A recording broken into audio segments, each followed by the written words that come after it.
Assalamualaikum warahmatullahi wabarakatuh. Pertama-tama, di sini saya akan menjelaskan tentang epistemologi. Epistemologi itu berasal dari bahasa Yunani, epitisme dan logos. Epitisme biasa diartikan pengetahuan atau kebenaran, dan logos dapat diartikan pikiran, kata, atau teori.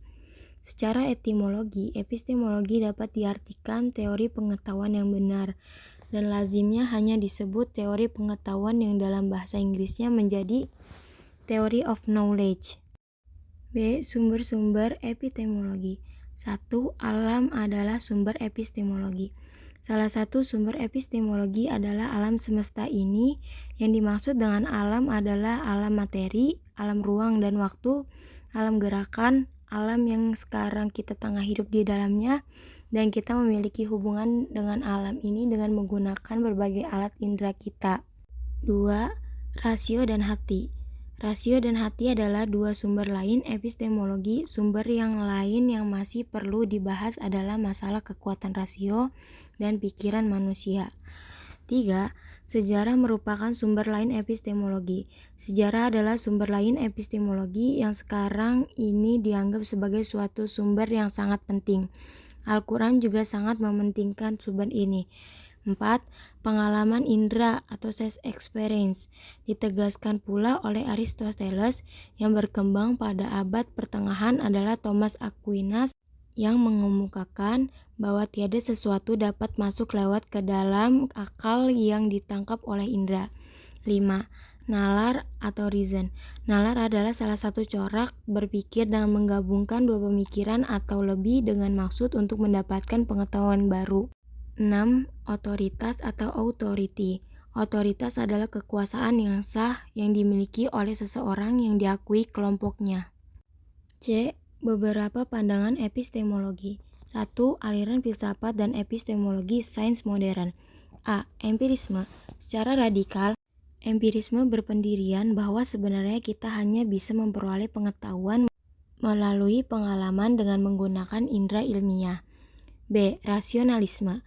Penganut rasionalisme berpandangan bahwa ia dapat dicapai dengan menggunakan akal budi atau intelek sebagai sumber utama.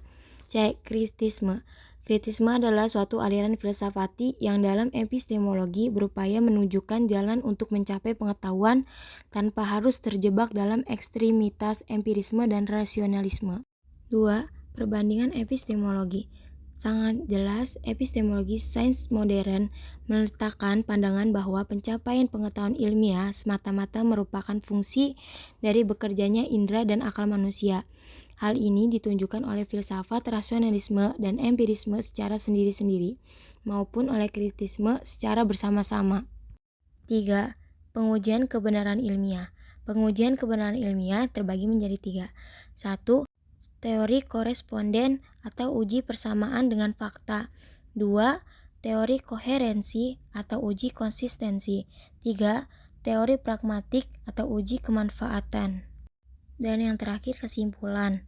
Berdasarkan uraian mengenai sumber-sumber epistemologi tersebut, maka dapat disimpulkan bahwa epistemologi adalah teori pengetahuan yang merupakan cabang filsafat yang berurusan dengan hakikat dan ruang lingkup pengetahuan, pengandaian dan dasar-dasarnya, serta pertanggungjawaban atas pertanyaan mengenai pengetahuan yang dimiliki. Dengan adanya penjelasan mengenai epistemologi, maka akan diketahui asal mulanya pengetahuan, terjadinya pengetahuan, dan sumber-sumber pengetahuan, sehingga kita mengetahui dengan jelas dari mana kita mendapatkan pengetahuan dan cara memperolehnya. Itu saja yang dapat saya sampaikan. Terima kasih. Wassalamualaikum warahmatullahi wabarakatuh.